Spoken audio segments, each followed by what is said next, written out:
psychedelic drugs are commonly reported to trigger life-altering, mind-expanding inward journeys.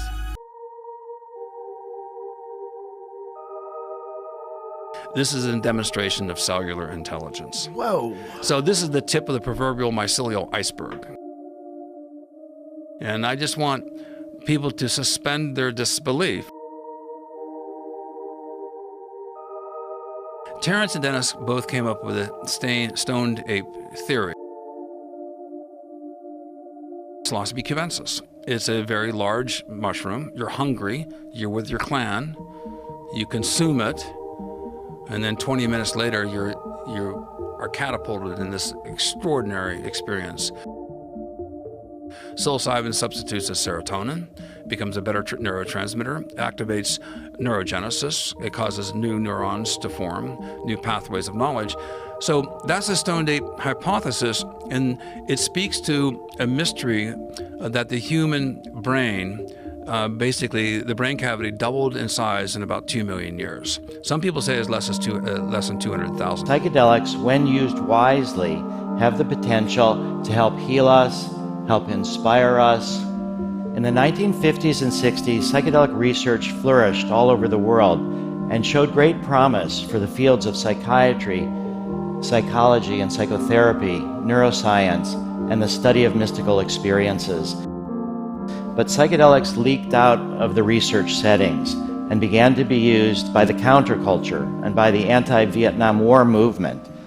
And in 1970, the US government criminalized all uses of psychedelics, and they began shutting down all psychedelic research. America's public enemy number one in the United States is drug abuse. Since being scheduled dangerous and illegal, any therapeutic benefits have gone largely unrecognized.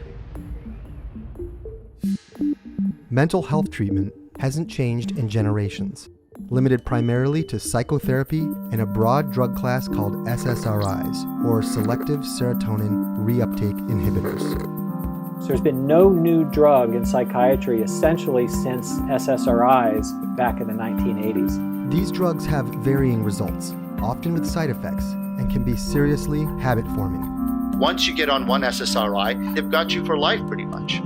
But this model could soon be disrupted by the acceptance of psychedelics by the medical, psychiatric, and pharmacological communities.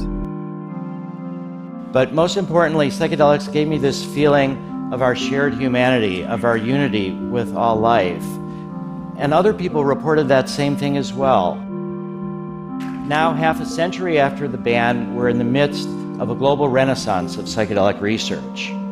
Psychedelic psychotherapy is showing great promise for the treatment of post-traumatic stress disorder, or PTSD, depression, social anxiety, substance abuse, and alcoholism, and suicide.